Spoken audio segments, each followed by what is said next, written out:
नाजरीन इकराम, अस्सलामुअलैकुम वरहमतुल्लाहि वबरकातुहू। मैं सूफ़ी जी एम खलील कादरी अल चिश्ती इफ्तिखारी फिर आपकी खिदमत में एक नया मौजू लेकर हाजिर हुआ हूँ। मगर इससे पहले अगर आप हमारे चैनल पर नए हैं तो प्लीज़ हमारे चैनल को सब्सक्राइब कीजिए, लाइक कीजिए, शेयर कीजिए और बेल ऑल का बटन ज़रूर दबाएं ताकि हमारा आने वाला हर वीडियो आपको जल्द अज जल्द हासिल हो सके। अज़ीज़ान मोहतरम, आज हम जिस मौजू को छेड़ने वाले हैं वो बड़ा दिलचस्प है और उसका हसीन उन्वान है ताजुल औलिया बाबा ताजुद्दीन कौन है।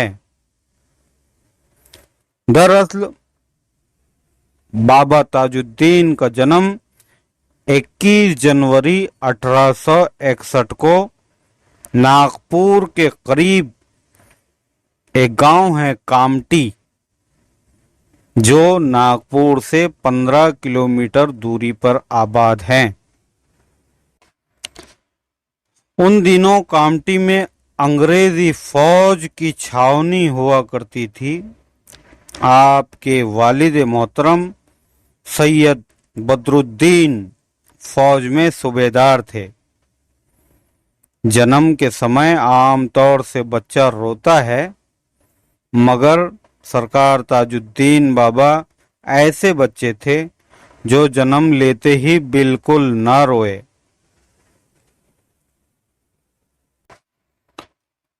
वहां मौजूद औरतों ने समझा कि बच्चा मरा हुआ ना जन्मा हो। उसे रुलाने के लिए तरह तरह की तरकीबें की गई। उनके माथे और रान पर दाग दिए गए। तब आप थोड़ी देर के लिए रोकर फिर चुप हो गए। ये दाग आपके बदन पर आखिर उम्र तक दिखाई देते रहे। आपका सिलसिला नसब, आपके खानदान का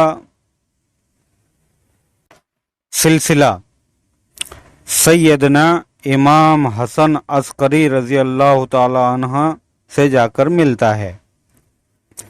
बाबा 1 साल के थे तो उनके वालिद मोहतरम की वफात हो गई। 9 साल की उम्र में उनकी वालिदा भी उनका साथ छोड़कर चली गई। तब आपका पालन पोषण आपकी नानी ने किया। यही वजह है कि कुछ लोग आपको शेख सिद्दीकी बताते हैं, क्योंकि आपके नाना मीर साहब सिद्दीकी थे। बाबा की तालीम इस्लामी मदरसे में हुई। 15 साल की उम्र में पहुंचते पहुंचते सरकार ताजुद्दीन ने उर्दू, फारसी, अरबी और अंग्रेजी बहुत सी भाषाओं में बहुत सी जुबानों की शिक्षा ली। मदरसे में इल्म हासिल करने के दौरान एक दिन कामटी के मशहूर सूफी अब्दुल्ला शाह साहब तशरीफ लाए। उन्होंने बाबा को देखा और मौलाना से बोले, तू इसे क्या पढ़ाता है? ये तो आने वाले वक्त ही से पढ़ा हुआ है। ये आने वाला बहुत बड़ा वली है, ये अजल ही से पढ़कर आया है। इस घटना ने बाबा की जीवन काया को ही बदल दिया। मौलाना हजरत अब्दुल्ला शाह साहब से परिचित थे, जान पहचान के थे और उन्हें पहुंचे हुए बुजुर्ग वली के रूप में जानते थे। शाह साहब धीरे धीरे बाबा के पास आए انہوں نے اپنی جھولی سے ایک چھہارا نکالا اور خود کھایا اور بابا صاحب کو دے دیا۔ سرکار تاج الدین نے بنا کسی جھجک وہ جھوٹا چھہارا کھا لیا۔ تب شاہ صاحب نے انہیں تعلیم دی، بیٹا کم کھا، کم سو، کم بول، قرآن شریف اس طرح پڑھ جیسا رسول اکرم صلی اللہ تعالی علیہ وسلم پڑھتے تھے۔ وہ چھہارا کھاتے ہی بابا تاج الدین کی دشا ہی بدل گئی اور یکایک ان کی آنکھوں میں آنسو آ گئے۔ کہنے لگے 3 دن تک اپنی یہی دشا رہے گی۔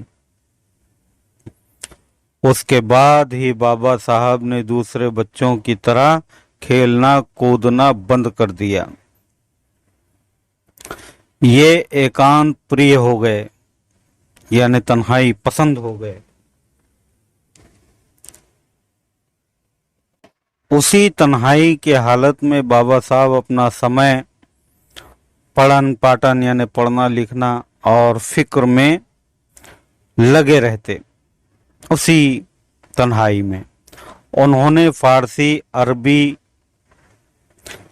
زبان میں کلام کو پڑھنا شروع کر دیا۔ اپنے کورس کی کتاب کے ساتھ ساتھ روحانیت کی بھی تعلیم حاصل کی،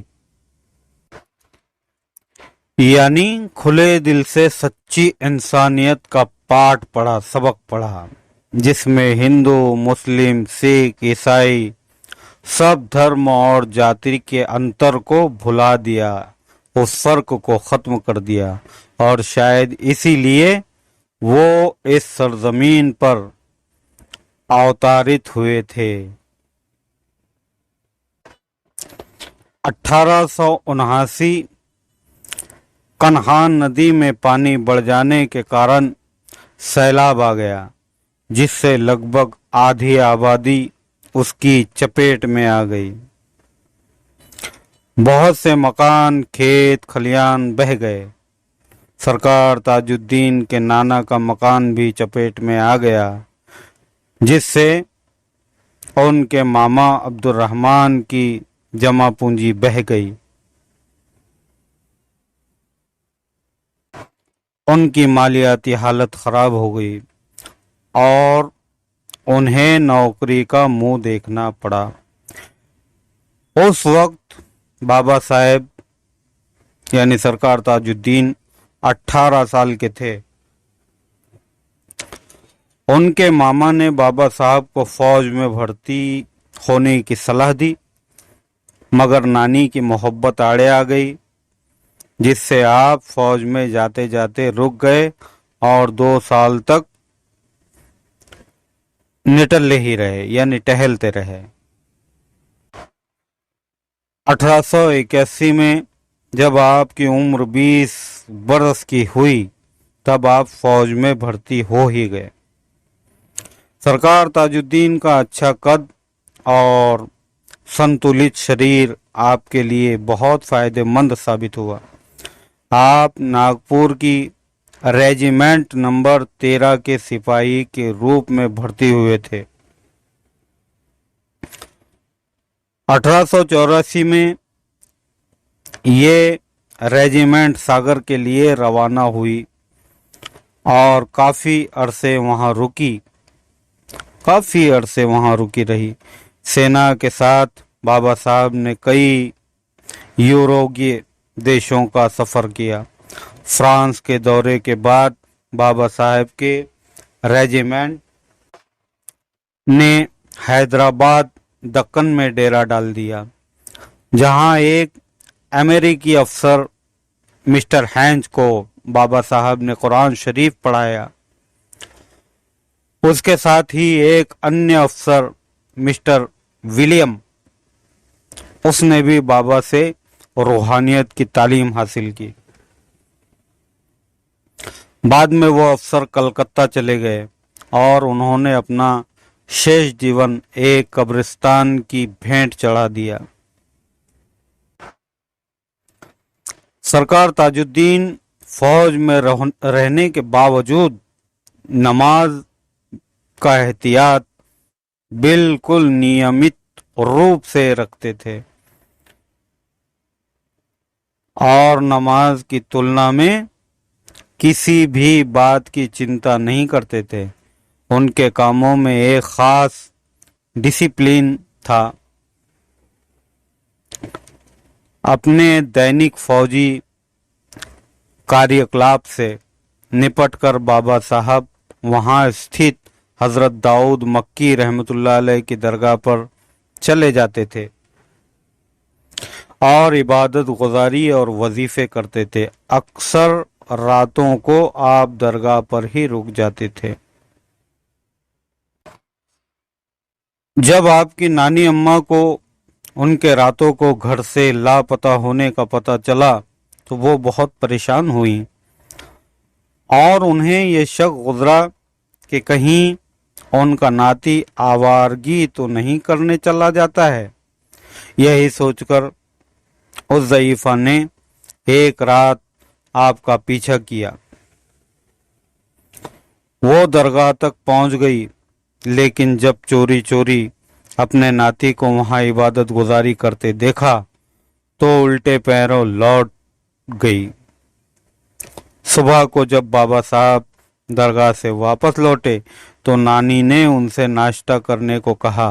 बाबा साहब ने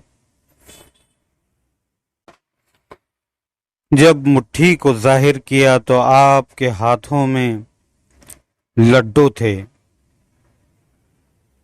जिन्हें नानी साहिबा को खिलाते हुए बाबा साहब ने कहा, नानी अम्मा, मैं तो ये लड्डू पेड़े खाते रहता हूँ, आप मेरे नाश्ते के लिए चिंता ना किया करो। इस तरह जब तक बाबा सागर में रहे आप नियमित रूप से हजरत दाऊद मक्की रहमतुल्लाह अलैह की दरगाह पर हाजिरी देते रहे। धीरे धीरे आप अल्लाह की याद में गुम होते गए। नौकरी से जी उब गया। आप अपने अफसर के पास गए और नौकरी त्यागने की बात उससे कही। सूबेदार ने कहा, अरे मूर्ख, तेरी तरक्की होने वाली है, ये क्या गजब करता है। बाबा ने जवाब दिया, मुझे जो तरक्की मिलनी थी वो मुझे मिल गई है, अब कौन सी तरक्की मेरे लिए रह जाती है। ये कहते कहते बाबा साहब ने वर्दी उतार डाली, उसे एक तरफ फेंका और फौजी बैरक से बाहर आ गए। उस समय उन्होंने अपने बदन को जूट की कमली में लपेट लिया था। उनके चेहरे पर जलाल था। सूबेदार समझा कि बाबा कहीं पागल तो नहीं हो गए। आखिर उसने पूरी रेजिमेंट में इस बात की सूचना प्रसारित कर दी। तुरंत ही बाबा साहब के मामा अब्दुर्रहमान के ससुर ज़हूर बेग ने, जो उसी पलटन में मौजूद थे, बाबा साहब की नानी को कामटी में कहला दिया। ममता की मारी नानी सरपट सागर को दौड़ी चली आई। उसके बाद सरकार ताजुद्दीन का मस्ताना हाल हो गया। ये मुख्तसर वाक़या था। इंशाअल्लाह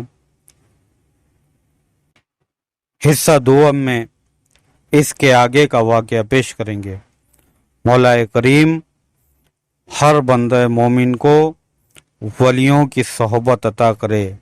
आमीन सुम आमीन।